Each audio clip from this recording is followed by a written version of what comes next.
इस सरकार की अगर आप कहेंगे तो कुछ मोर्चों पे ग्रीन कार्ड वगैरह के मोर्चे पे, यूनिवर्सल पेंशन के मोर्चे पे कुछ पॉलिसियों के बारे में बात तो हुई और बेहतर दिया सकता, लेकिन जो एक सौ सबसे बड़ी बात, और उसमें 3 साल पूरे हो गए, पॉलिसी नियोजन से लेकर के मसले पे, इस मसले पे अगर आप हैं तो हम 3 साल में 3 कदम भी नहीं चल पाए। ये सबसे बड़ी निराशाजनक स्थिति। अब जब युवाओं का एक जोर था इस सरकार को लाने में, अब वही युवा सड़क पर हैं,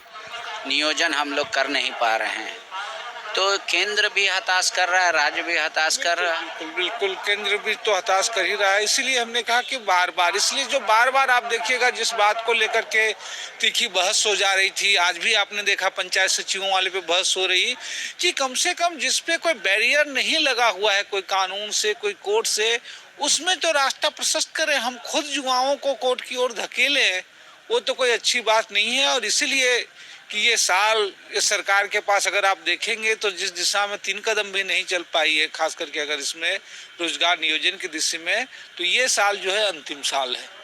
ये समझिए कि रेड अलार्म बज गया है। सरकार इसको गंभीरता से लेकर के नियुक्तियां करे। 10 में आपको अगर नंबर देना हो एज ए जनरल तो ये अलग अलग क्षेत्र में मुझे करने में कि नियोजन और नियुक्तियों के मामले में सरकार जो है, मैंने कहा कि 3 कदम भी 3 साल में नहीं चल पाई, लेकिन जरूर यूनिवर्सल पेंशन के रूप में और किसी में उसमें थोड़ा बेहतरी हुई है। ग्रीन कार्ड सरकार ने जारी किया, लोगों की उम्मीदें बढ़ाई, लेकिन एफसीआई गोदाम अनाज नहीं दे रही है। तो आपने देखा कि दूसरा इस मसले में देखें, 4 महीने से अनाज नहीं मिला। वैसे आज मुख्यमंत्री ने कहा कि हम बाजार से खरीद करके देंगे, तो मुझे लग रहा है कि ये एक दिशा में कदम हुआ था। तीसरी जो मसला है मानवाधिकार और घटनाओं, पुलिस या आपराधिक मसलों में मुख्यमंत्री संवेदना तो जाहिर करते हैं, मिलते भी हैं, बात भी करते हैं, लेकिन मुझे लग रहा है कि दोषी, उसके लिए जो अधिकारी हों या जहां भी हों, जो लोग दोषी हैं घटनाओं में, उस पर कार्रवाई वाली गति पे जो है थोड़ी और जोर बढ़ाने की जरूरत है। एक आखिरी सवाल, अभी तक झारखंड 22 साल का हो गया, 3 नियोजन नीतियाँ, तीनों को कोर्ट ने टर्न डाउन कर दिया, तो क्या सरकार के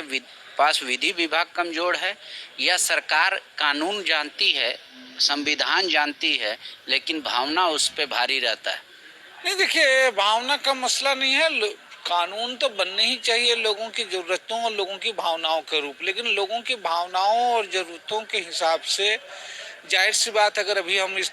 लोकतंत्र में हैं, इस संविधान के तहत हैं, तो इस संविधान के जो भी विभिन्न तरीके हो सकते हैं उसके साथ प्रयोग करने चाहिए, उसके ढांचे में बन के। और इस मामले में मुझे लगता है